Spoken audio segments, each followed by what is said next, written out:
How to increase music time on Snapchat.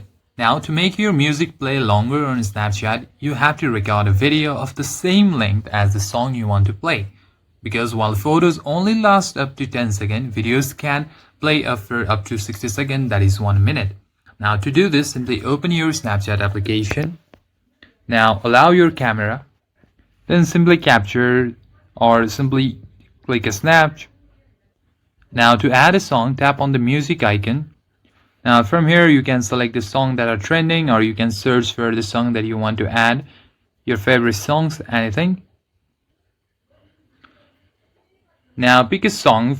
After you pick a song, slide the sound wave at the bottom of the screen to choose exactly which part of the song that you want to play. And after you're done, simply skip it and finally click on the yellow icon. And that's it, guys. If it's your video, you can capture up to 60 seconds, but if it's just a photo, it will capture up to 10 seconds and you're good to go. Now simply tap on send snaps and you can easily send your snaps. Thank you for watching this video. In this way, you'll be able to increase music time on Snapchat. Please like and subscribe to the channel. I'll see you in the next one.